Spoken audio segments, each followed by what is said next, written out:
I made this one where I was like, how it feels listening to God's hate. Mhm. And I put on my Crocs. I'm in these little skimpy shorts, my little workout shorts. I go to the fridge, I grab a Four Loko, and then I grab these nunchucks and I go out to the front yard and I'm just swinging my nunchucks to God's hate.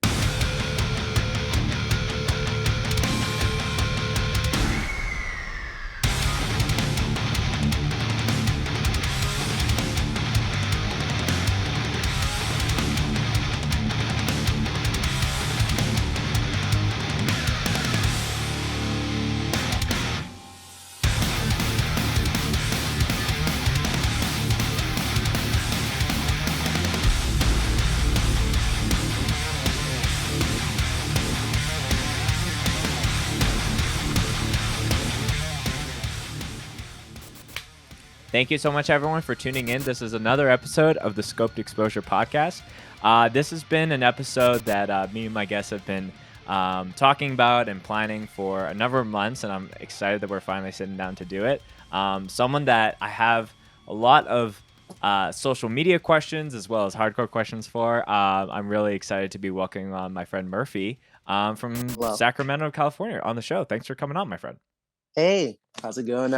Thanks for having me. Absolutely. The first time, I don't know, I think there was some words exchanged between you and I the first time we met, but ever since Northern Alliance 2021, seeing Kind Eyes and a lot of those kind of things kind of put me on to the idea of having you on the show. And then obviously, Kind Eyes putting out a really awesome new EP that Oh came yeah, out on Upstate Records. yeah, through Upstate Records. Yeah, so the timing of this feels very appropriate. I was jamming it today, and there's definitely some themes and cool features.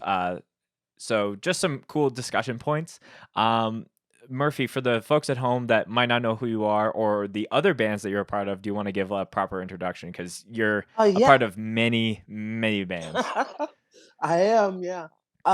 Hey, what's up? My name is Murphy. I am the vocalist of Kind Eyes, also the vocalist of Disperser. And I play bass in a project called Flower Crown. I also sing in a band called Subtlety, and yeah, I also have a couple other side projects in the Mhm. works. We'll probably, after this episode wraps up, I'll get the full list, because sometimes I find it hilarious when people are involved with that many projects where the episode title is just like it goes on forever. Super long. Yeah, and there's always someone in some hardcore scene that plays in like over 4 bands, and you seem to be one of those people. Yeah, I mean, I love it. So Yeah, I've definitely been doing that myself at certain other points in my life, but right now playing in one main project and I'm working on another, but also running this shit, that keeps me busy yeah, enough for sure. nice. That's tight. That's But what's up. before we get into the music chats, obviously, Murphy, we have to check some beverages. So you've Okay, taken a few sips already, but I debut have. what you Yeah. got liquid wise for the show. So I I got some Kool-Aid. It's the powder kind Hmm. in my little Tweety Bird coffee mug. So It was funny when you were making that before we started recording, because it mhm. reminded me of, um, is it Bill Kreischer has a podcast, and there's this very viral clip of it where he's like Uh-huh. has this like 60-ounce thermos and he takes a swig of that. And he's like, "Oh, what are you drinking?" He's like, "Oh, I'm drinking Kool-Aid." It's like, "You're drinking," and it's like 10 o'clock in the morning, and then they're pouring it. It's like, "Oh my god, that's so much sugar." No, it really gets you going. It wakes you up. Yeah, yeah. I think it's a power move to drink Kool-Aid in the AM. So, Yeah, it is. hmm It's better than coffee, in my opinion. oh, that's a hot take. Yeah, But yeah. what flavor of Kool-Aid are we? It's grape Kool-Aid. It's grape. Okay, Yeah, good shit. solid flavor. Solid Yeah, flavor. 10 out of 10. 10 out I of am 10 not drinking across the board. Kool-Aid, unfortunately. What you got? I'm just drinking a grapefruit LaCroix. Just Oh, some just a nice old hopefully I don't know if sparkling water doesn't hydrate you as much because it's carbonated, but Uh-huh. I'd like to think it does the same amount, but I I don't think know. it's healthy soda, but like without the flavor, I guess. Right, without the syrup and the sugar and all that other Hmm. bullshit. Yeah. Well, Murphy, glad that we're finally doing this. Cheers to you, my friend. Right. Cheers. Clink. Clink. Where are you calling in from today? Home. Home. Yeah. It's I've been I'm I've been very out of town for jealous. work. Sorry, I cut you off there. Oh, it's all good. I've been out of town for work and I come home on the weekend, so yeah. Yeah.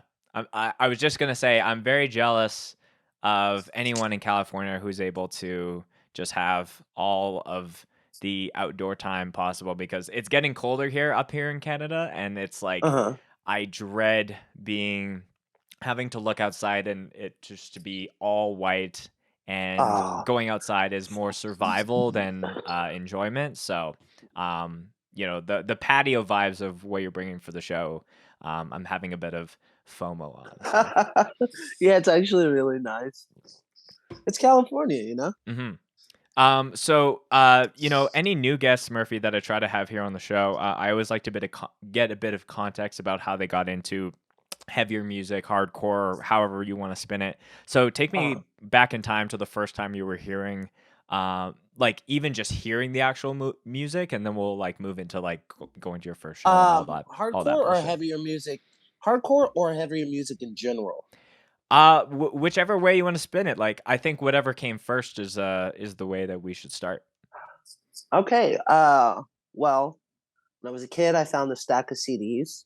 Um, and at the time, it was like System of a Down, Corn, Limp Bizkit, things of that nature. When I was Mhm. like 8 or 10, and then I got older, and then I found out about Attack Attack. Someday Came Suddenly, and then I started getting into like heavier kind of like that era of metalcore. Mhm. Um, Asking Alexandria, James Gavin Dance. Well, it doesn't really count, but yeah. And then for today, I got into a lot of heavier Christian metalcore Mhm. specifically because where I was at, the foster home only allowed like certain music in the house, and that was my loophole. And I was like, "Yo, it's Christian." So, Yeah. and then and then where do we go from there? Well, let's pause there and even just go back to the initial stack of CDs that you're finding. Like, Uh huh. where are you finding? Like, is that just at like your house, or like where My like? sister's boyfriend. Oh, okay. So it was passed Yeah. down from through that Yes. means. It was bequeathed. I learned that word recently. It was bequeathed to Bequeathed? me. Yeah. What's the definition of bequeathed? Because queef Pass. alone is a totally different word. Bequeathed. It's like to pass down. Like Oh, okay. I'm yeah, gonna start using that because it sounds like that's a dirty word, it but does it's sound not. dirty. Excuse me, sorry. Yeah. Okay, so So, you bequeathed these CDs that at the time you're yes. just like, I have no idea. Um Yeah. and then was the Christian metalcore or Christian metal hardcore phase through the same like finding more CDs, or did that come through something else? It just became a rabbit hole of like heavier music. Okay. Like just getting there. It was yeah. It was just a start and then it graduated, Mhm. I'm so to speak. I'm very much the same because I came up in a Christian household, so I was like, "Mom, it's okay because they're singing about Jesus or whatever." Hmm. Um, Yeah. but yeah, it's funny because the podcast we did a podcast yesterday, and Hmm.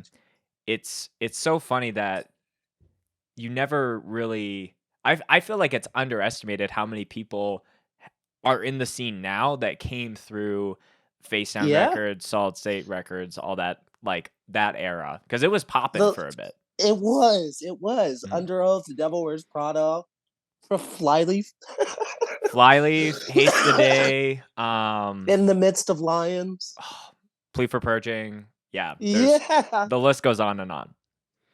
Actually, the first like heavy show I went to, it was this like Christian festival like that happens. I forgot what it's called. Oh, Ammo. It might have been Ammo. But there's this band called Chasing Truth, Okay. and yeah, it was a Christian metalcore band, and I was like, "Yo, this is tight." Hmm. I think I think it was a freshman, Mhm. but yeah, I was like, "Yo, this is sick," and then it led to yeah. So, like discovering like actual like live events and all that, like Mhm. how and we can talk about it as little or as much as you want to, but you mentioned like in the foster care home that you were at, like was Yeah. that like was it like discovering it through that means, or was it like I need to escape and figure out other ways to feel connected to people? Um, Once I was able to like old enough and like able to do whatnot and like go to shows and yeah, it was more so a means of escape and Hmm. like I don't know, it was really cool. And then I was like, oh, this a mosh pit, and then there's like that sort of getting that aggression out, and you know, it's cool. Hmm. And I still do it to this day. It's really awesome. And maybe just to like know how long you know you've been involved, like what age was like the first show that you were at, and at the time of recording this, how old are you now? Oh, I want to say first show. Hmm, I think I was either between 14 and 16, Okay. and I turn 28 in December. Okay, so So 10 years. Yeah, yeah, yeah. yeah. So so you're starting Excuse to me. no, you're all good. So you're starting to discover all this stuff. When does the realization of like, oh, I can go to these shows, but I can also do like be the person on the stage. Like, well, like tell me Okay, first band kind of shit.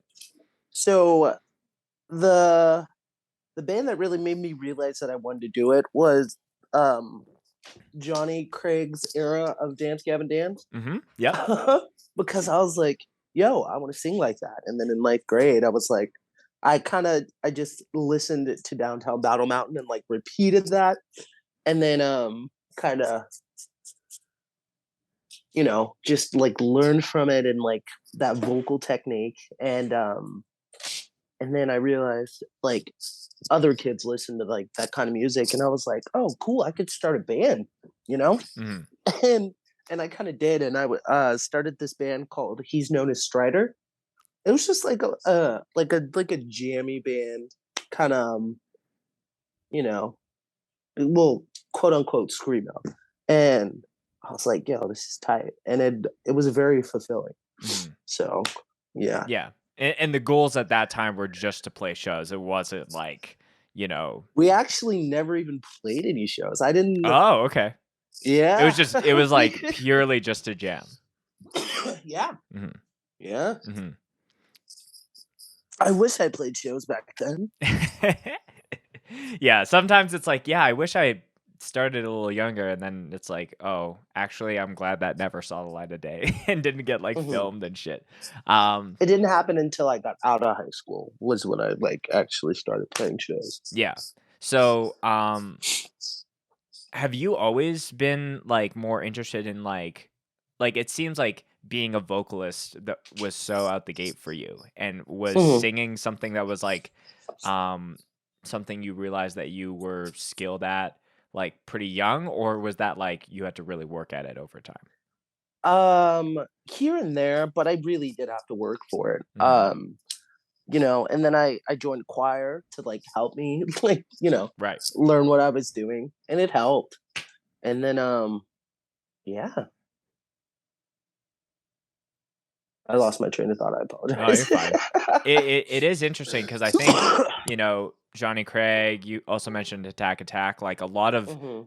there was a wave of some vocalists just like really showing their chops to be able to Hmm. like hit very high notes to be able to do that, Yeah. and I feel like that inspired a lot of um, vocalists who are playing in bands today, like yourself included. It sounds like.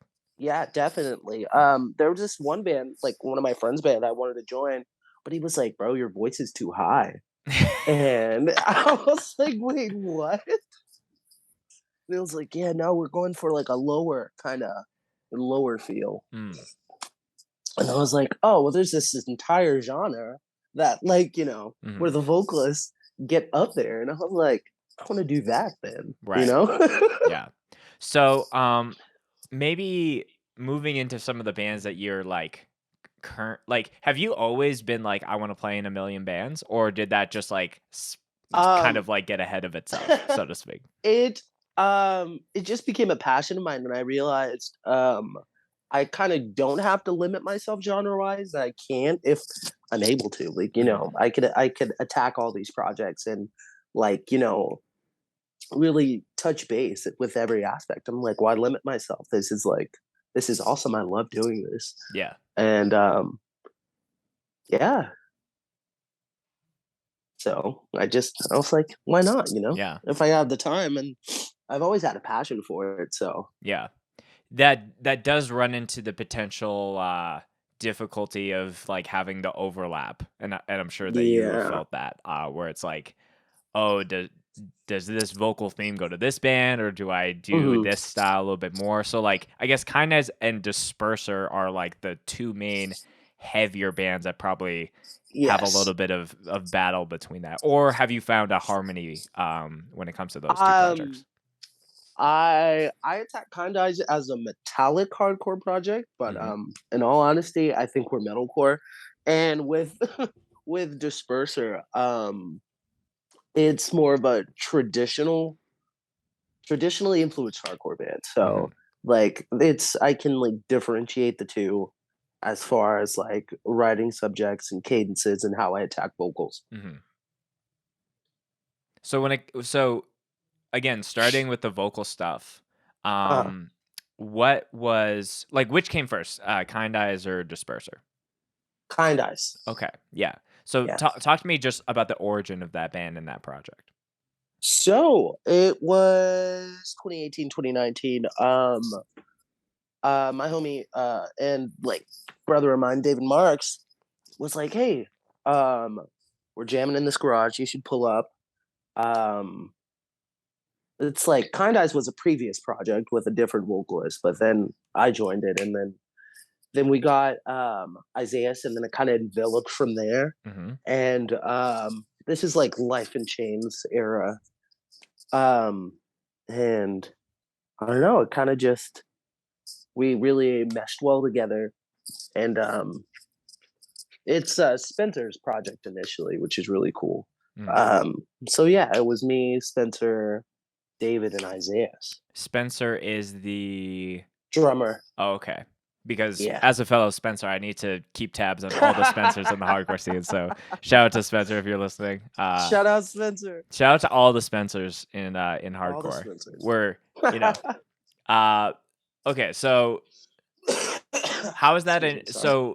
How is that initial like joining up with a band that already had like maybe like did were any recordings out with the old vocalists at the On time? Bandcamp, Okay, as far as I'm concerned, but I so really didn't focus too much on that. I was like, oh, this is it. I'm gonna stake my claim real quick. yeah, And yeah, because just that always becomes like I think the context of that, because when there's a band that's already been established that has it known of a vocalist, and Mhm. whatever the situation is, when there's a switch, it can either be like really good, or it can be kind of like a weird thing. So Yeah, definitely. mhm. But yeah, no, none of that. I just came in and we meshed really well. Yeah. So I guess like Kind Eyes as a band, I think out of a lot of the projects that you're doing, definitely has like a lot of traction just based off of like some of the the Spotify stuff that I've seen, numbers wise. Um, Mhm. when did that kind of start? Like, was there a specific song where it just started to go a little further than just locally in Um, California?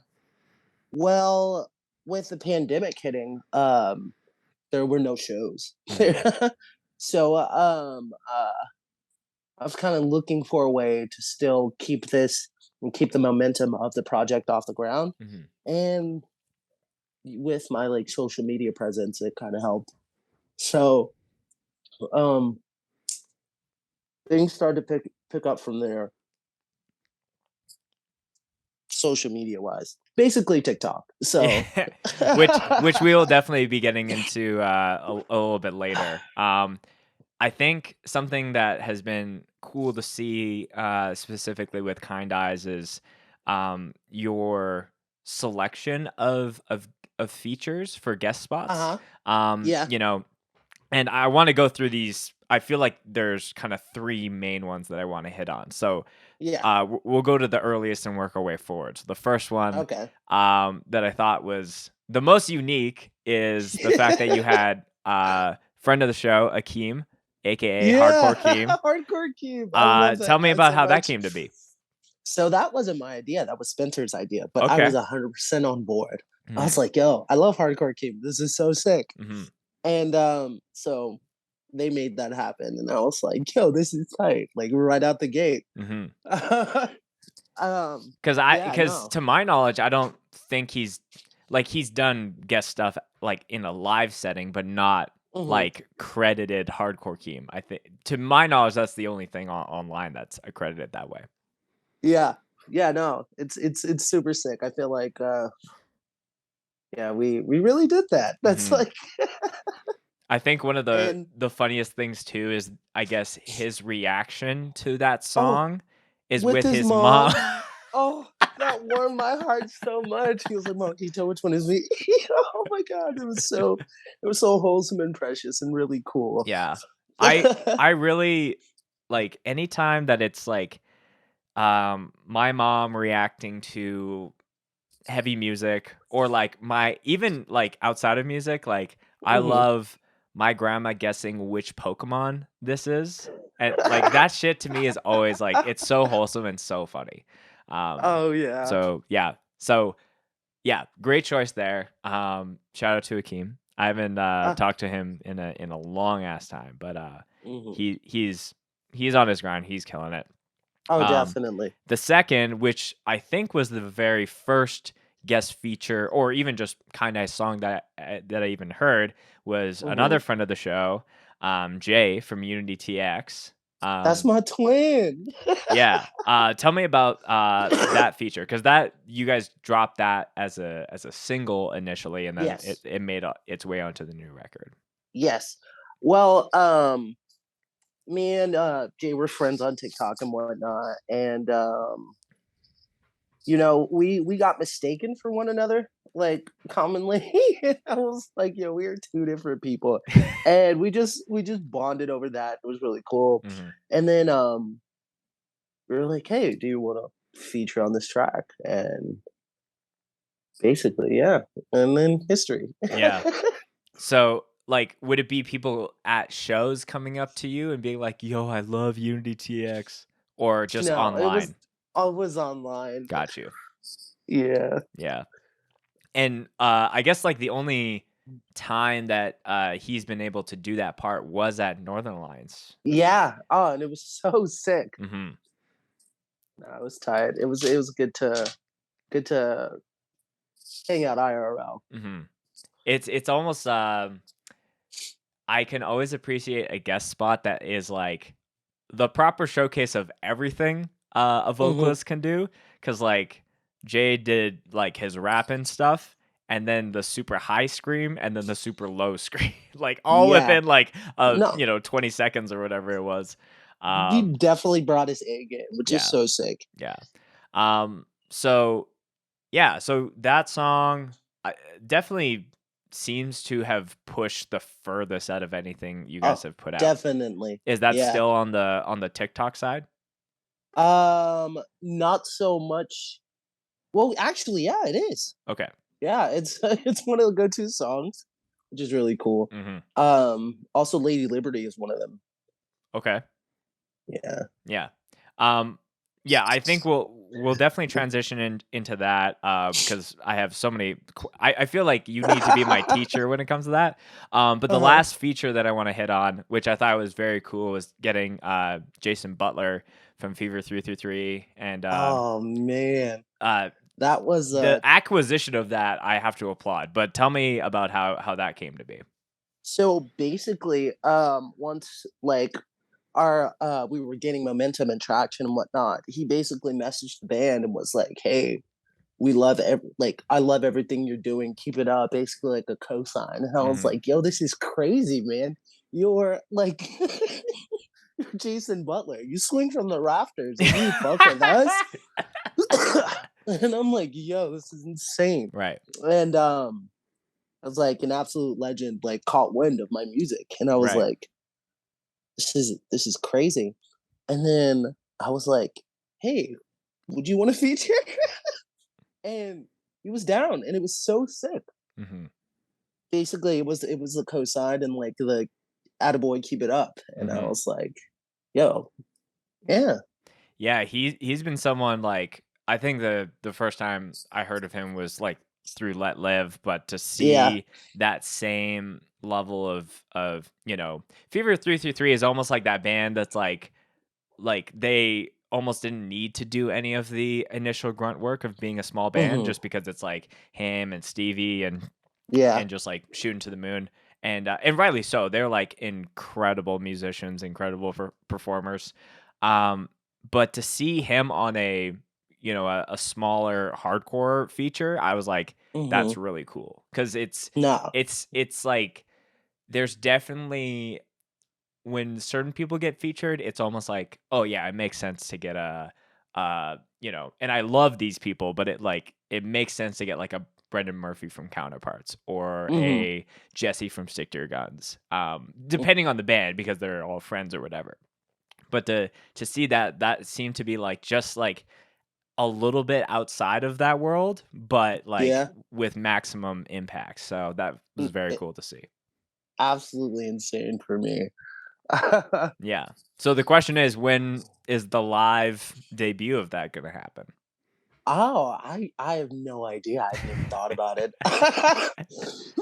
Excuse me, sorry. I'd love for it to happen one day. Mhm. Um, Actually, I think one of my bandmates was talking about um Aftershock and seeing what was good with that. But it was just an idea we are playing with. I don't know. Mhm. It's not real, but would it be super sick? Yeah. Like, Cause can we play one song? yeah. Just do a little, surprise set at Aftershock. But I feel like that's already asking too much, seeing as how, you Yeah. know, Cause where is he based, somewhere in California, or is he on the other coast? um, I'm unsure. Yeah. So, it's either, he comes to you or you go to him. So, Yeah. yeah. It's Just gonna be over this way, so I'm gonna yeah. be like, "Hey, drop and say hi." Yeah, I think as a someone who films shows like those seeing stuff happen on record, I'm just eagerly waiting to see that in the flesh and see how people react and the interaction between vocalists can go. So yeah, I'm much looking forward to that, whether it's me filming that or someone else. So I'll let you know when it happens. yeah, please send the DM once a show or something is happening. You Um, wanna know the next feature I have planned, in the works that I really wanna oh so, yes, the please, yeah, tell me this what's next. this summer, I went on tour with the Cutthroats, Hoods, and Arcline, and I had guest spots, vocal guest spots, with the Cutthroats and Arcline. Initially, I was gonna go to fill in for guitar, Mhm. but it wasn't enough time to learn the song. So, but through that, I did get to do a lot of networking, and it was really cool. I got to, help out on a tour, and I went to This Is Hardcore, which Mhm. was really sick, and I got to talk to Aaron Hurd, and I fucking love Jesus Piece. And I played with the idea. I was like, "Yo, would you want to feature in a song?" So hopefully that'll happen. I mean, it's documented now on the podcast, so I It would is. love to, you know, sometimes it's nice to have something on the podcast to be like, "Hey, Aaron, a lot of people seem to like the idea of you coming on, Mm, bro." yeah, no. Yeah, that's my next goal. What okay, maybe to tail end this topic, what to you like, how does your mind approach a guest feature? Because and to me, again, it goes back to that thing where it's like there's the supply and demand of Hmm. certain people. So Yeah. I think the Jason Butler one was like such an interesting idea, but Hmm. and there was already some buy-in with him like reaching out and things like that. Yeah. But to you, like, what's like the thing that you think of when you're thinking of features? Um, I really look up to a lot of iconic Black vocalists, um, and you know that's kind of my main point. I mean, like, it's someone who inspires me, um, that has played a role and huge part in inspiring like my way of life. Sure. So I'm like, I want to work with this person. Hmm. Yeah. No, that checks. Yeah.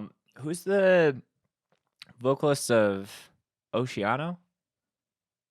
Adam Warren. Yeah, Yeah. he would destroy a track. Oh, that would be so sick. I He's feel like we'd always have to. popping up on my Instagram Explore, and I'm Uh huh. like, it's almost like I forget that it's him because I always when I think of Oceano, I think of that first music video where he's Hmm. like a lot heavier, but he's like Yeah. chiseled now. Yeah. No, Um, he's ripped. yeah, and vocals are as sick as ever. But yeah, Oh, he seems to be very on the social media game right now. yeah, definitely. I love watching his TikToks. He's so talented. Yeah. Okay, so that's the perfect transition point. I was like, we're definitely gonna come back and talk about the new Kind Eyes record, but um, Hmm. it's been wild to see your presence on TikTok and some of those Yeah. things. And I think this is definitely Scope just turned 5, and I think this next year for Oh, us happy is like, birthday! thank you. Yeah, 5 years old, 5 years young. Definitely a ways to go, but something that a friend of mine, his name is Dom. He runs a satanic tea company. Nice. So he's really big on TikTok, and he like tells me all the time, like, Spencer, you need to get on that shit because that has like transformed like the brand and the business. It So has. It is definitely a very good marketing technique, so to speak. yeah. So before we get into like specific shit, like tell me about like the day you downloaded TikTok and when you started to like, you know, So get it. I used to do stupid skits on Triller, and Oh, Triller? like, yeah, Ryan and Kavanaugh's dead platform? yeah. Oh Sorry, God. I don't know if you do you know H3 Yeah. podcast? Yes, Yeah, I yeah. do. I'm a stan of theirs, so I know Triller. Nice, nice. But yeah, I was using Triller, and I was doing like skits and stuff on Triller, and just like showcasing my rap music and whatnot. And I Mm. was like, "Oh, what's TikTok?" Because I kept seeing like ads for it. It was the one. It was like a heavier set guy doing the sound from Ice Age, where he's got a bunch of people copying him with like, and I Yeah. was like, you know what? What if I just downloaded TikTok? I made an announcement. I was like, all right. It was like 2018, 2019 or so. Mhm. I was like, I'm gonna download TikTok, and I did. And it was right around the time where it's like, oh, hit or miss. I guess I never miss, huh? You got a boyfriend already around there. And so like I want to say not quite musically, but like when it turned into TikTok. So it was around there. Mm. And then yeah, I downloaded the app. Yeah. And like was it immediate like holy shit, like why have I not been making stuff on here, or was it like a slow grind until a more viral moment? I was learning to get the hang of it. Just figuring out the app, posting stupid stuff, and um, it just I don't know. Once I kind of figured it out, then it got easier, and then I realized of like the demographic and the reach it had. Hmm. So, So so you're doing a it sounds like you started just with like personal like skit stuff. When did like hey, I can like integrate my music into this a little bit? when I saw other creators' music blowing up, I saw it was like used as an avenue to get their music out there, and it Mhm. worked. And I was like, why am I not doing this? Like, why? What? And so I did. And my first account did get banned at like 90K. Oh, Um, why did it get banned? yeah, I have no idea. I honestly don't know. They really There's there's some some mystery issues. banning on TikTok that Yeah, I've unfortunately heard of. definitely. Yeah. Yeah, yeah, I was a product of that. So, but I did have a second account, and it quickly like shot up. I started making turnstile content. um and other content. I just started moshing in my backyard to like different bands that I liked, Right. and which is really cool. That actually introduced a lot of people to hardcore, which Yeah. which which is awesome. I didn't realize like you know I don't know it had that effect, Yeah, but it I really. think one of the ones that I and honestly, I think it's really cool that you were making, some like the same level putting the same level of work and effort into your content even for smaller bands. It wasn't like, Mhm. let me just cherry pick the top 10 hardcore bands right now and only do stuff around them. Um No, it yeah, no, I realized that it had an effect for my band, and then I was like, yo, there are bands that like deserve recognition, and like Mhm. so I did that. I Yeah. did it for You Lose, the Cutthroats. Um, no, it's a really cool little series that I enjoy. Yeah. Yeah, but I think that's like I think for anyone that does anything creative, like that's something that I for me, I know if someone is like truly in it for the love of the game and to like give back, Mhm, if it's like featuring smaller stuff because naturally like with this podcast the way like it's grown, I need to mhm. like reach out to the I need and want to reach out to like the big name guests that Yeah. like, people want like after this interview I'm going to be doing an interview with Colin Young of God's Hate and Twitching Tongues. Oh, Um, well, that makes me feel so cool. Oh my but god, Colin actually shared one of my TikToks. oh, really? Yeah, so I made this one where I was like, how it feels listening to God's Hate, Hmm. and I put on my Crocs. I'm in these little skimpy shorts, my little workout shorts. I go to the fridge, I grab a Four Loco, and then I grab these nunchucks, and I go out to the front yard, and I'm just swinging my nunchucks to God's Hate. And he was like, "This is dope." Yeah. That's so funny. I'll ask him about it when I'm on the pod with him in a bit. But it's very easy for someone to do a podcast, or even just film bands or do Mhm. anything creative, but they're only doing it for the big bands. And as Yeah. someone, when I was going to shows and it was like I'd see someone Excuse with a me. camera or doing something where I was like, "Oh, did you take photos of my band?" They're like, "Oh, I'm just here for so and so," or just the Ah, headliners. So that yeah. kind of put me on this like that really forced me to be like, if I'm gonna do anything, I need to give it the same level of attention to everyone. That's why Of when I course. film a fest, it's like I'm filming the pre-show opener to Mhm. the headliner of the last day, and no Exactly. breaks in between because Mhm. every band because you never know if that smaller band ends up headlining the next year, So, Exactly. and I think, yeah, it's It's so that faith. totally. So yeah, I thought it was really cool, like to see, you're doing stuff for Turnstile or God Tape, but you're also doing it for bands like You Lose, now Forced to Mhm. Suffer. Shout out to Yeah. that band. I really love that band. Mhm. So yeah, I think it's like ultra important to And it's not for everyone to do that level of work for that, but I think true people that are really about this focus on the small bands as well. Yeah, of course, you gotta. hmm So, so how long? So, what are you at like TikTok follower wise at this point in time? Um, well, my first account got banned at 90K, hmm and then the account I have currently, I'm at 150K. Well, Okay. 149. Yeah, we'll round it up, and then Yeah. like I'm sure there's some spillover between people that were following you on the Mhm. before the account got banned and then went over to the second one, but to maybe give you a little bit of grace because some people might have just got lost. That's still Yeah. like 200,000 people that are following. Yeah. Roughly. We'll just call it Roughly. that. Um, Loosely, yeah. Loosely. So because something that I've heard from people that quote unquote blow up on TikTok, it sounds like people start to discover the other accounts on other platforms. Did that like happen immediately where people were Um, filtering to your Instagram or to there the was Spotify? some there was some like time in between for that number to grow, but yeah, Sure. it did spill over. And became quite well rounded, which is really cool. Yeah. Really like grew the platform, hmm and which is really cool.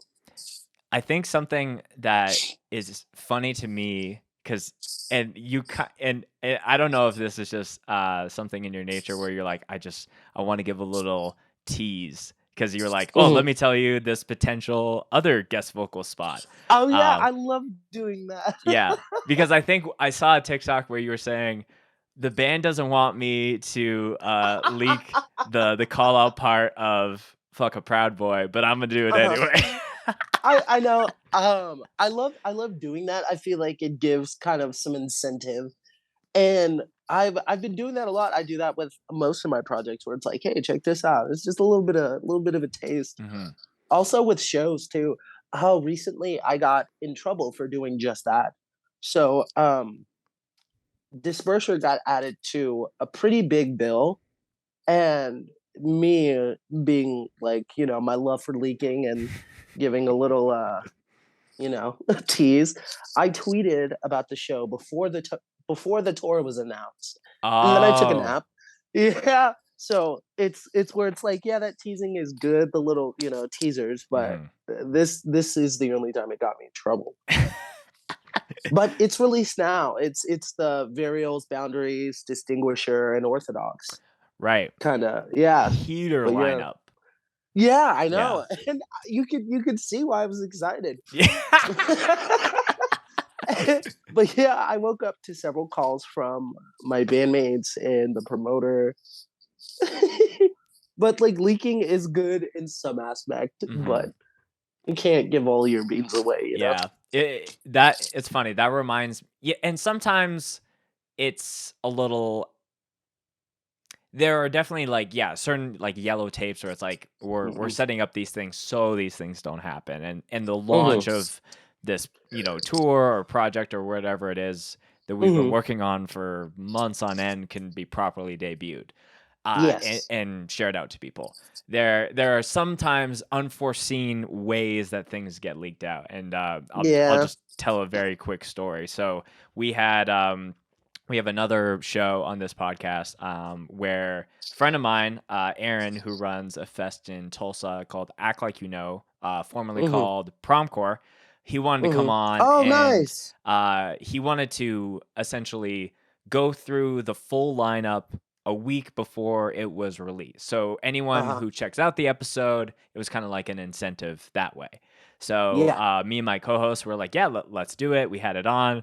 We put the fucking uh, full poster on the screen. It was like, oh, this is like, top secret shit or whatever. Because Mhm. the lineups changed. Like there's been a couple changes since we did that podcast, but like all in all, it's like a stacked lineup. He did a great job, but I Nice. think the day after we posted it, he's like, he calls me and he's like, yeah, how's the podcast doing? I'm like, oh yeah, like the numbers are, pretty good and it's going Mhm. out. And he's like, Cool. Something I didn't expect to happen. People are screenshotting the podcast Oh and posting it on Twitter, and I was like, god. "Oh fuck." Oh shit. So he was like, "It's all good. Like people are talking about it, which is The, that's the most important thing, right?" Um, mhm, and now the festival is sold out, so like in theory it worked. Whether it was the ideal way or not.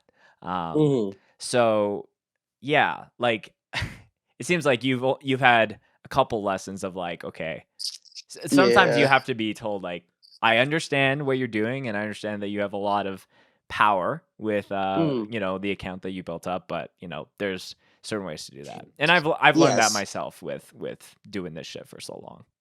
Mhm. Definitely. Hmm. But yeah, I want to play prom core. I'll I send the won't script leak to anything, I I'll promise. send the script to Aaron if a band drops because Awesome. y'all Let me aren't know. so far away. No. You can do a trek. Yeah, we could. Hmm. What was I gonna say? I forgot. So so yeah, got a hefty TikTok account Yes.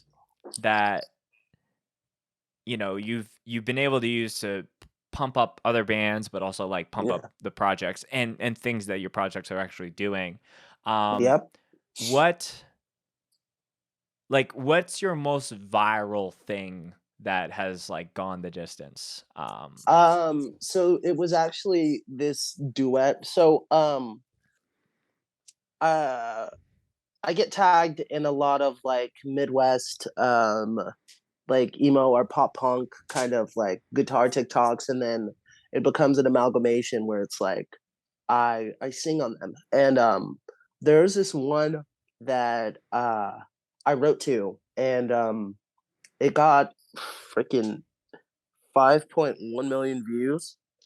Um and it was just me singing about a breakup and about my ex, and it went really viral. Hmm. And yeah.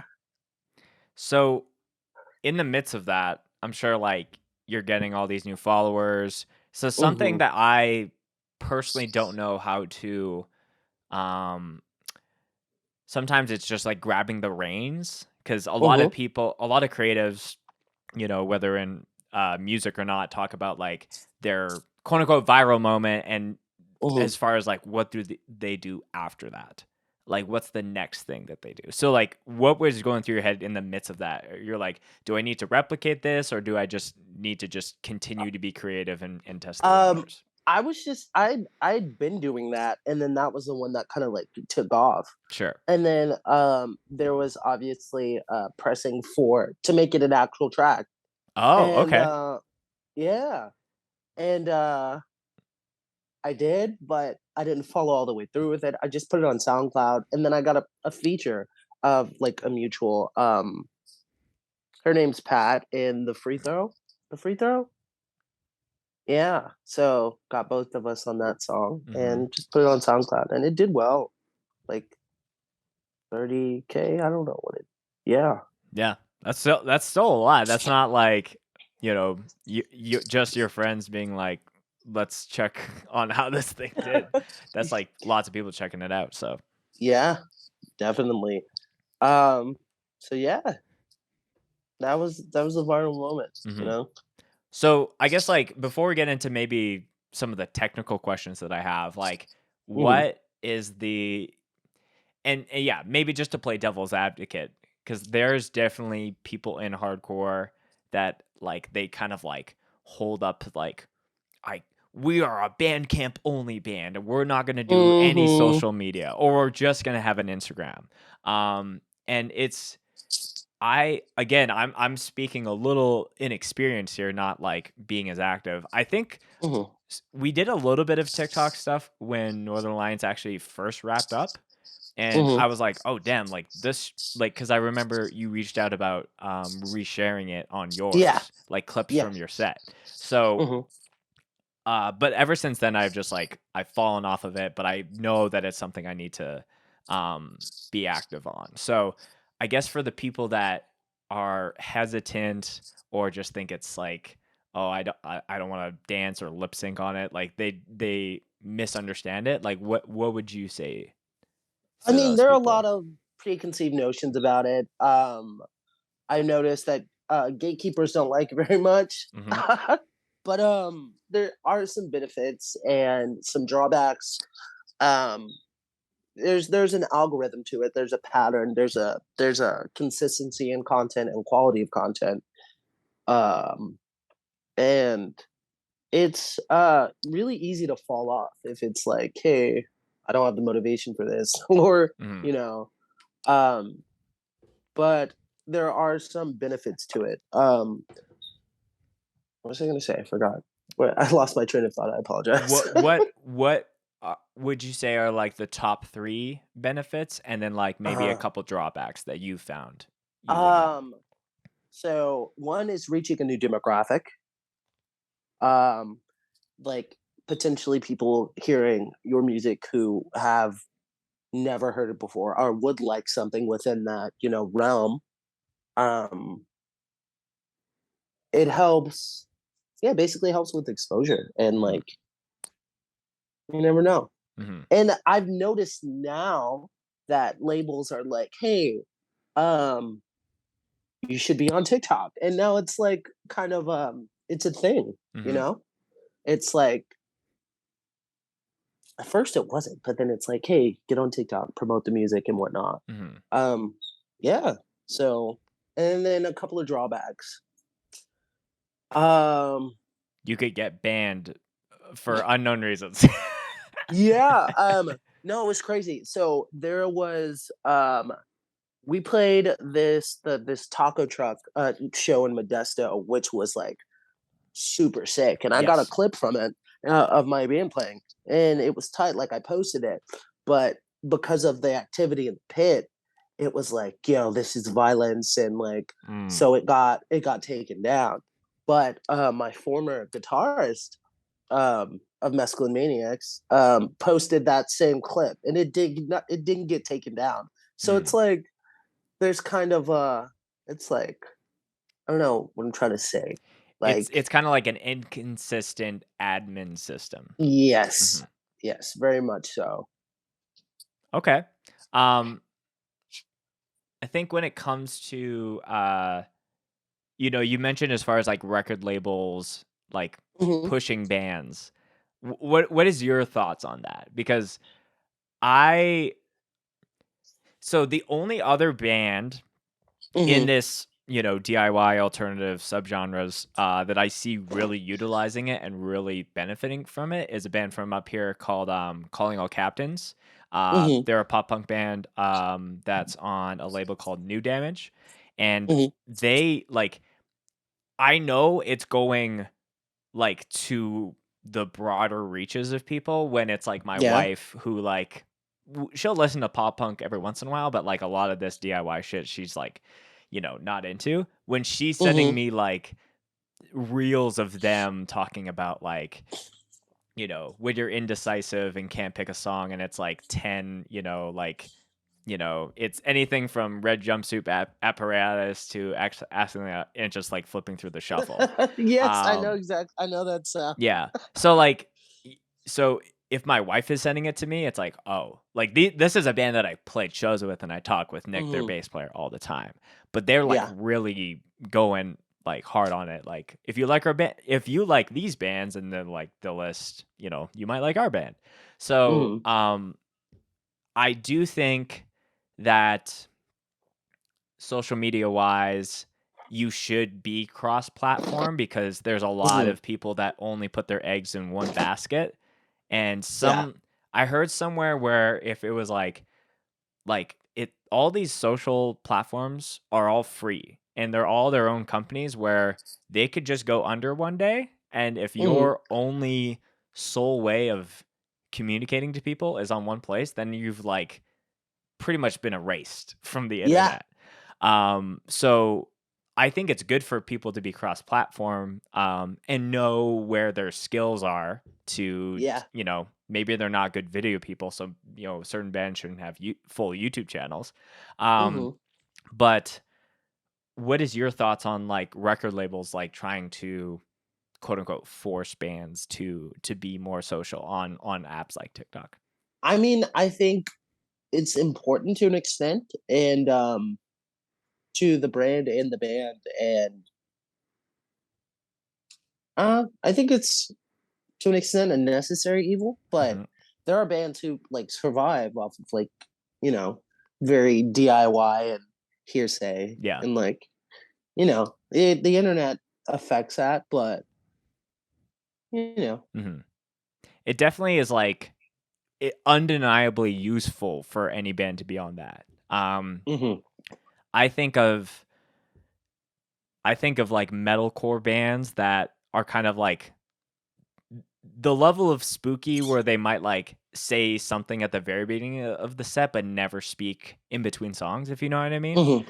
Yeah. Like some of those bands might like I don't know how those TikToks would work for them, but like Hmm. that band doing like really mysterious and spooky like Instagram reels would totally work. So I think there is a Yeah. level of self-awareness to be built, but at the same time like people can just have fun and do whatever they want. And Exactly. if there's a broader audience that gravitates towards that, then that's that should win versus Yeah. a gatekeeper being like hardcore bands shouldn't exist on TikTok. You know what I mean? Yeah.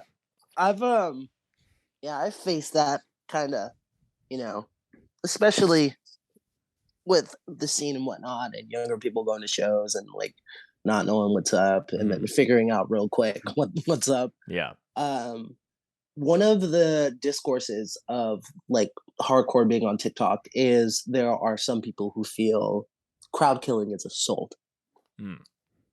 and I strayed away from that conversation because I think crowd killing is just a part of it. Mhm. But you know, it's culture and internet intertwined. Yeah, it's strange because there have been people that there is you can't ignore that there's a new wave of kids that are Yeah. coming to shows out of the pandemic because of Mm. TikTok, being the Yeah. biggest, like, you know, I know like live sets through YouTube and Instagram, but like TikTok seems to be the thing that commonly is brought up with like Mhm. where are all these goddamn kids coming from? Yeah. That's the old, you know, the old head in me speaking. Uh-huh. But there is a level of reality that sets in when those kids are in their first show because there's a lot Yeah. of people that can I don't know. I think of Akil from End It when he came on. He's like the thing that people are watching the Hey 56 or Scope Exposure videos and they see the violence. They see people going off and getting rowdy for you know the Mhm. 19 to 20 minutes of a set, but then they'll get upset when it actually happens to them. So Yeah. like as someone who's like had the upbringing of shows before TikTok, like where does Mhm. your mind go when it comes to that? Like I this is the way it is.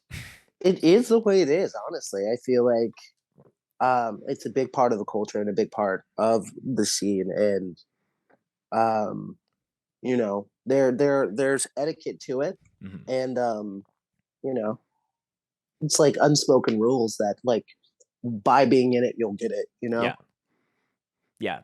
So, It's funny the unspoken nature is like it is there mhm. and it is spoken. Like on Yeah. podcasts, like at Yep, yeah. shows, like there is a thing where it's like it doesn't need to be like, oh, this is your first show. Here's the hardcore handbook or anything like that. Like Yeah. that would seem a little like like truly corny. But there Yeah. needs to be. I always try to remind myself for people that like you or I who have been Mhm, in this for over 10 years and we just know the name of the game. There mhm. needs to be people who be like, hey, this is your first show? Maybe don't stand right at the front of the pit holding a beer and then getting mad that Yeah. it got smacked out of your hands and then you're trying to pick a Mhm. fight with someone. Um, you know, as someone that film shows, it's like it's almost like I have a bird's eye view to like seeing the tension build in certain areas of the Mhm. room. So, um, like, have you gotten into it with anyone on TikTok who's like made some like really obtuse or crazy take when it comes to like crowd killing? Or No, I strayed away from it because I saw like it was like it's a rift. It's like mhm, there I've heard stories where it's like one of my mutuals was like, yeah, someone had a seizure as a result of crowd killing and I don't think it's okay. mhm. And then other people are like, no, it's a part of the culture. It happens. It's like it's it, Yeah. you know? And I It's was not that like, we're like this seems happy it happened, but it happens. Yeah. yeah, no. Um Hardcore is violent and you know, part of the culture. Mhm. But like, so I kind of steered away from the discourse, Yeah. You're like, because I I don't want feel to have a like, horse in this race. yeah, I feel like a lot of them wouldn't agree with me. So I'm like, Yeah, I think it is. So something that just came to mind, and this isn't even like crowd kill necessary. It's just like, again, this goes back to those unspoken rules. So, uh-huh. uh, this was years ago, but Comeback Kid and the story so far were doing a cross Canada tour. I Hmm. was going to the show in Edmonton where I was visiting my girlfriend, now wife, because we were Hmm. long distance. When they played in Toronto, which was like maybe a week before, Parker, there was a girl who was, when like someone kind of lingers on stage for a long time. Yeah, yeah. So she was on there. I would say like Was uh it the kick? Was it it the was the drop kick? kick. It was the kick. And like Yeah. you look at the video and it's not like an RKO level like event. It's like very Uh-huh. like, okay, let's go, but enough to boot her off. And Yeah. and like I saw it on, my Instagram, and to me it's like, uh, you know, to quote Never Ending Game, it's just another day. Yeah. But what was crazy is the next day I'm at work and it's playing on the news in the break room, and just Uh-huh. people like, you know, the Toronto venues like banning the story so far from ever playing there again.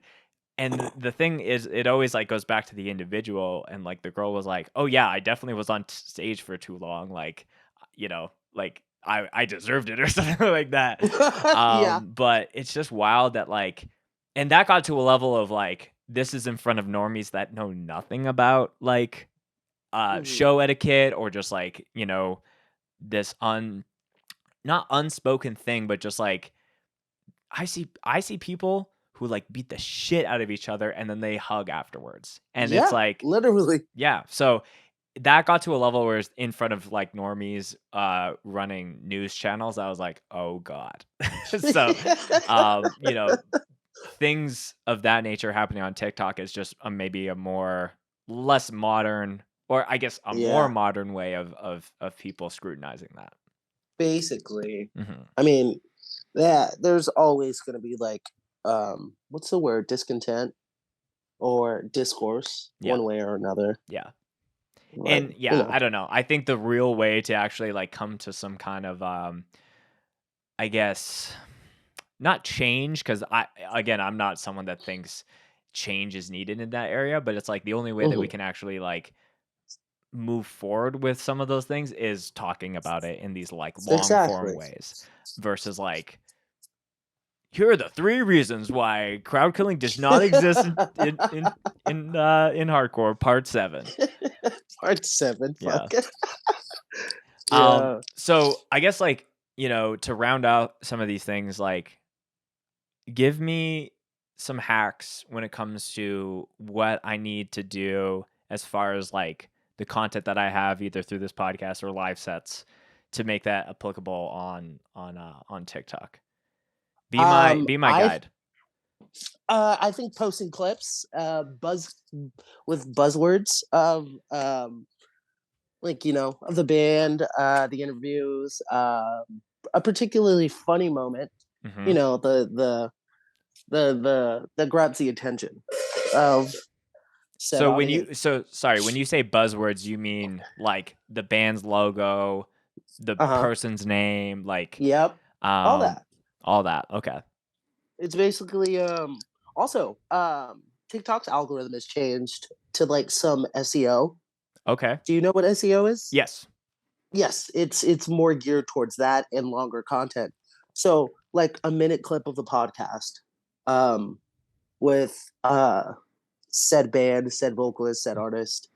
Yeah, basically. So because it's more CEO, like is that more within the actual caption versus the like It's being captions, hashtags, all that. okay, okay. And it's being geared more towards long form content as well. I've noticed like short stuff will do well, but it's like yeah, What's geared the more long. max length right now? 10 minutes, but I've never Really? seen. Yeah, I've never seen a 10 minute TikTok. Uh, but it ranges from 1 to 3 minutes, but one minute. The fact that people fact check me on this, Jordan. But I think you can post an hour long on Instagram. And anytime I see Oh, anything over 10 minutes, I'm like, mhm. I'm not I'm gonna not watch watching this. all that. like Yeah. like if it's like maybe a 10-minute documentary, Hmm. maybe I'm watching a little bit of it, but I'm like, fuck it, I'll just go watch this on YouTube, like where it Exactly. exists. Because that's something as a marketing like specialist, like as far as what I do for work, like that's Hmm. something I think about all the time is that like we could you could make the same piece of content and post it on YouTube, TikTok, Twitter, Facebook, but like our minds are just geared differently on how we're consuming stuff on different platforms. Yeah, Like so, definitely. like TikTok to me, the fact that someone would even have the audacity to post a 10-minute anything, Yeah. that seems like a fool's game to me. Especially when the app was has rewired. I feel it's Mhm. rewired the attention span um to an extent, and Oh, you switching think to that it's it's shortened attention spans? I think I so. mean I that's mean it's geared for short attention span, so it's right. got to be like quick eye catchers or whatever. But yeah, I mean switching to longer content is I don't know, a stretch, so to speak. I've heard, Yeah. but yeah. Um, so how much of posting with because there's like original audio and then there's, playing off of like sounds and like and Hmm. things like that. Like um my other TikTok friend, Dom, my T guy, he was Hmm. mentioning is like, oh, you should instead of just using the live audio, like play the You song of the band. there's also a trick to where you upload like with whatever sound, and Yeah. then you use a trending popular sound and turn that all the way down, so it kind of Oh, reaches. Yeah, there's there's a bunch of that little tricks. have you done executed that before? Definitely, yeah. Okay. And like what was the difference off of like just you like uploading it I mean, regularly? it pushes the content out there, which Right. is good. It gets it going in the algorithm because it's like, oh, it thinks it's this popular trending TikTok sound, Hmm. but it's But it's it's at like like 1% it's volume. my band. Yeah, no, it's turned all the way down. Yeah. Yeah, yeah. Man, okay. So that's an actual hack that I might Yeah. try to use then. Um and arguably even like cuz the thing that I just can't do is like just take the recorded Mhm. song and then like over the live set because at that point it's like just a music video if you know what I mean. Yeah. But being able to have like the crowd interactions and how that song is being played live, but that's a nice hack. um Mhm. Collaboration, how important is that, like doing like stitching and remixes, like is that as Um. big as it was or not as much anymore? I think stitches still happen. I think it's still prevalent to an extent, but that's never been like my kind of like niche or go to, unless it's something funny. But like Yeah. Yeah.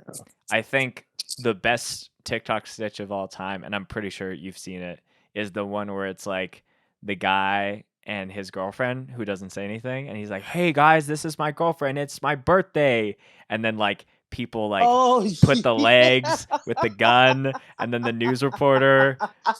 Yeah. Oh man, I like creative moments like that. I love that. Yes, It's yeah. like it's hilarious. That's like I'm like, man, the internet is so sick. Like the fact that like people from around the world like created this behemoth of like a situation is so funny. Um, Literally.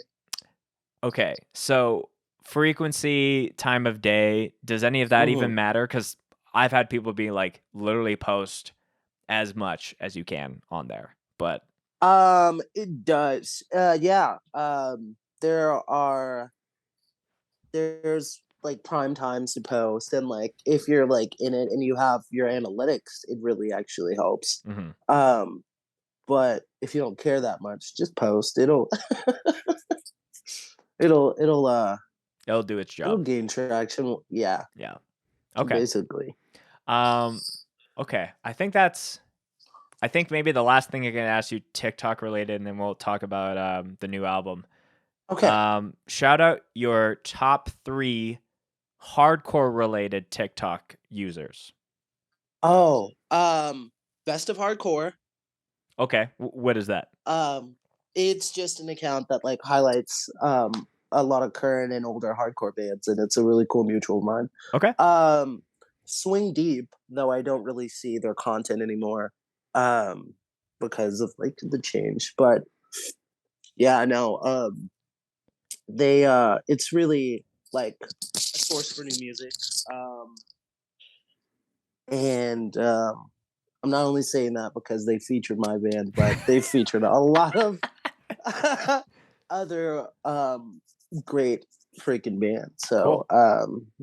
best of hardcore, Swing Deep, and there's one more. I got to think. Let me see.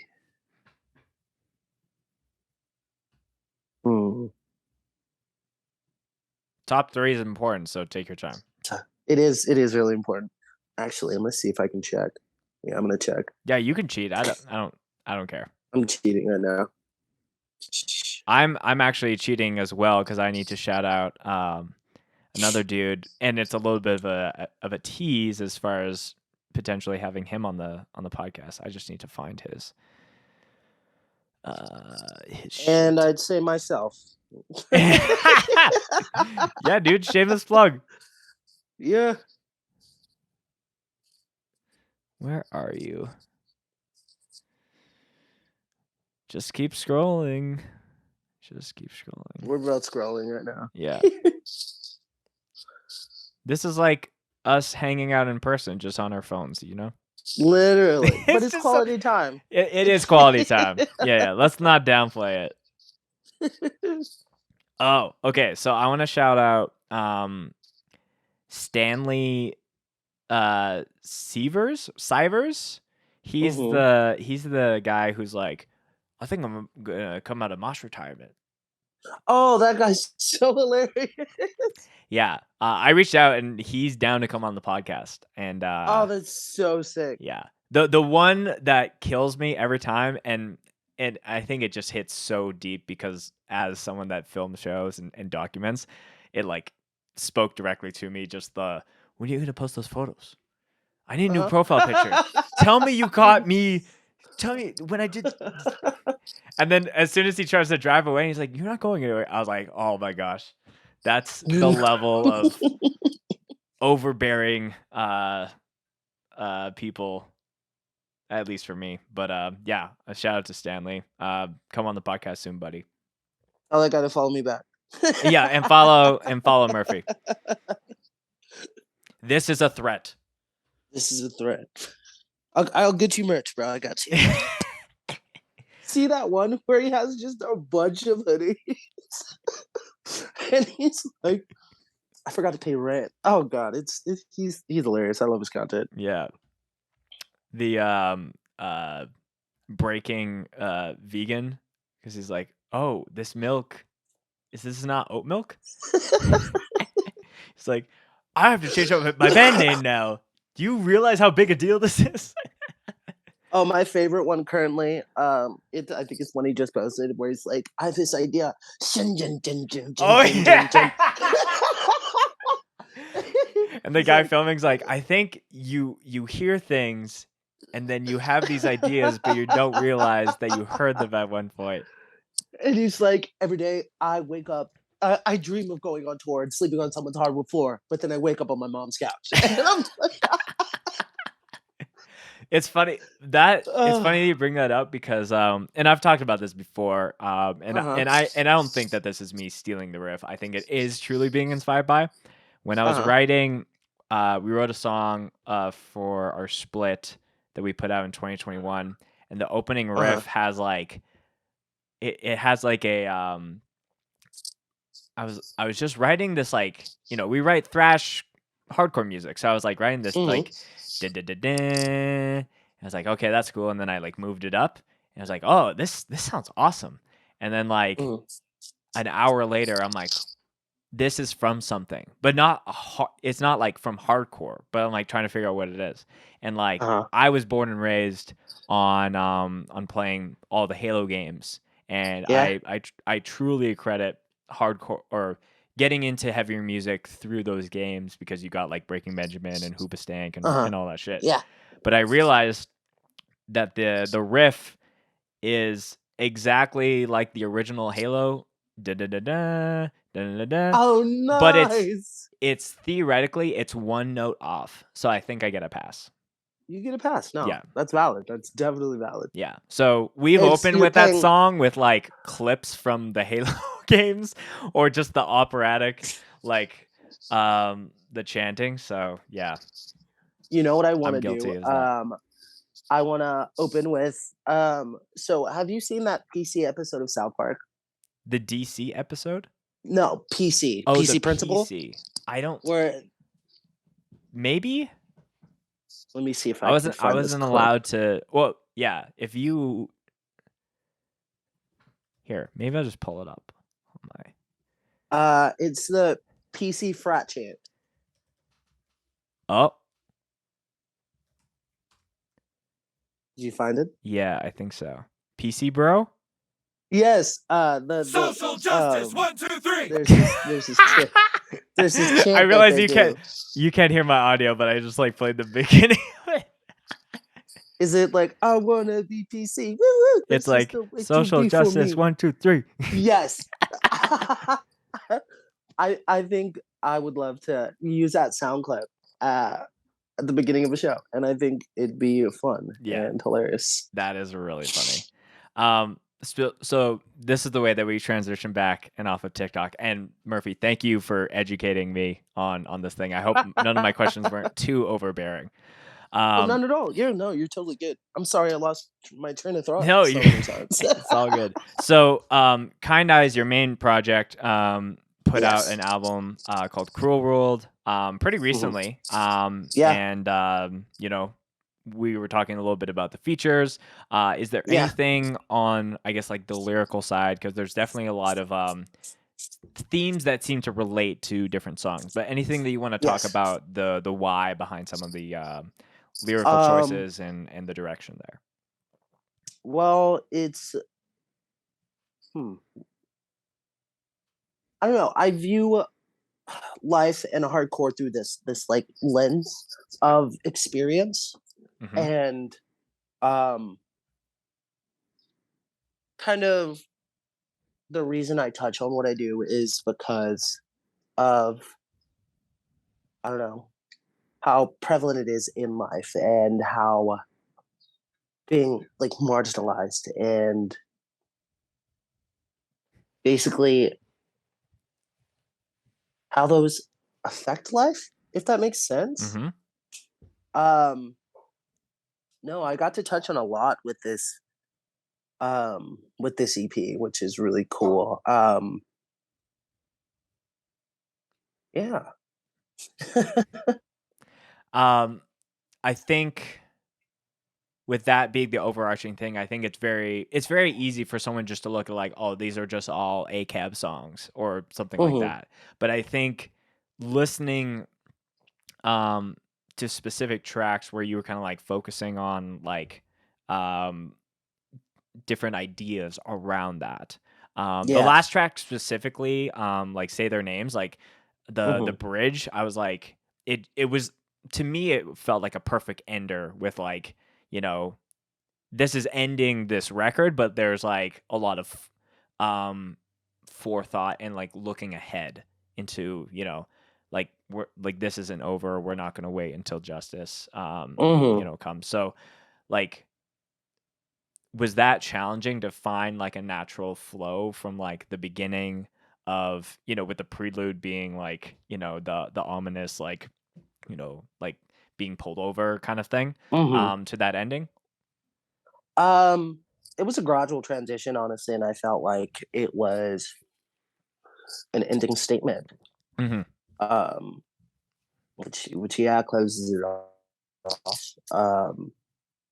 One moment, I apologize. No, you're all good. But yeah, no. What was the question again? No, I was just asking about establishing the flow from the beginning of Mhm. the record to the end.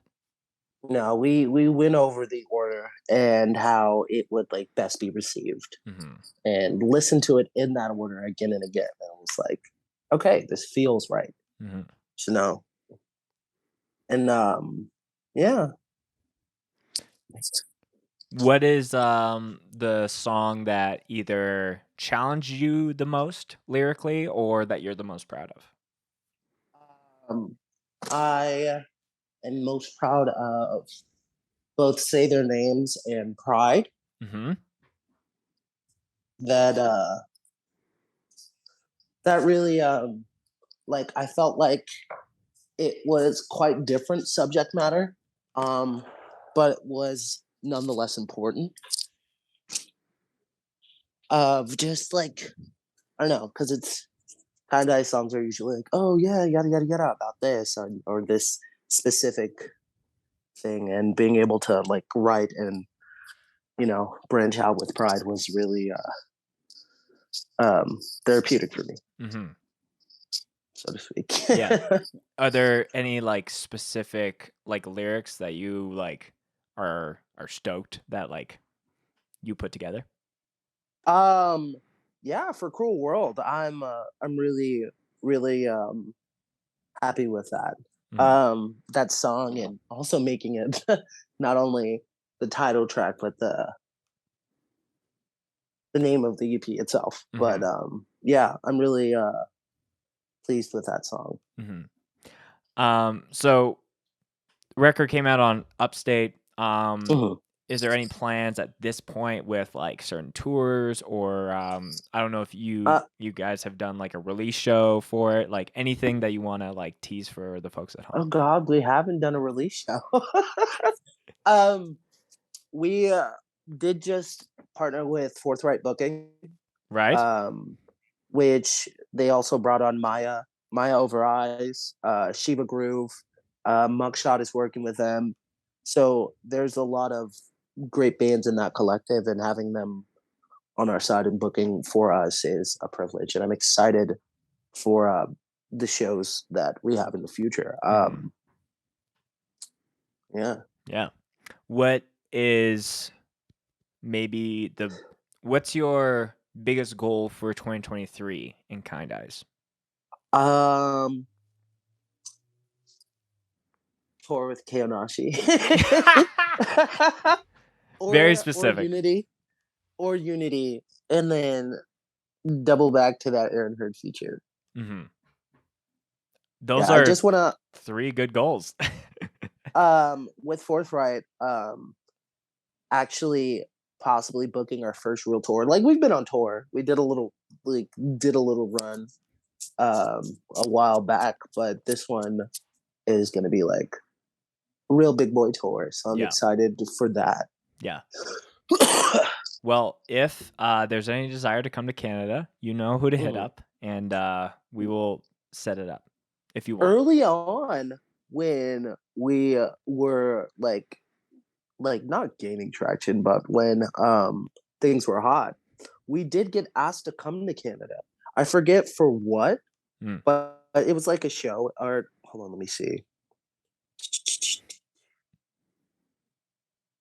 Let me find this. But yeah, we got asked to pull up to your neck of the woods. I know it's kind of. Where is it? I was like, was it me just being like, please come play. Where is it? Let's see. That's a Metal Hammer.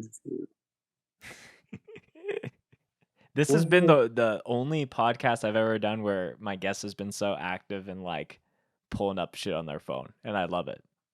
Oh yeah, I'm always on my phone. Let's see. It's important that we get this. I'm filling the space for all the listeners that are like, is this interview over? It's like, no, this is an important thing to figure out. Okay. Do you know what part of Canada, east or west? I'm unsure. It was a while ago. You're gonna play that Toronto card on me, and I'm like, I'm on the other side of the country. It's gonna kill me. Where is it? This interview cannot proceed until we figure this out.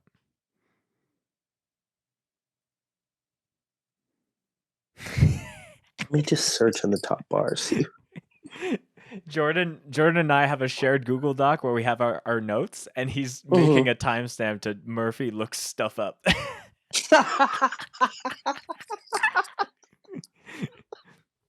That's an important chapter of this episode. Very. Where is it? I give up. Okay. Well, but we committed to the bit at the very least. We did. Mm-hmm. We did. But yeah, we got asked to come to Canada and Denmark. Those are two totally different places. Very much so. And we don't have passports, so. Right. Well, if and when that happens, I'm sure I can reach out to the Fourth Reich gang and sing their best wishes. Because I think with the energy of a Kind Ice set, I feel like that could do really well up here. Definitely. Murphy, we're getting towards the tail end of the interview. I have one more question before we wrap up. What's up? We always end every interview, every podcast with a favorite mosh-related moment that you would like to tell. So that's anything that's first to your head. That could be something that you did, something that happened to you, happened at a show you were at, or just attending. Whatever's first to your head is how we end the episode. So down here, there's this venue called Assembly, and it's no longer there, but there's this Gideon show, right? And when I was younger, man, I used to be way more agile, like a little spider monkey. It was so sick. And there's this moment where I was going to spin kick, right?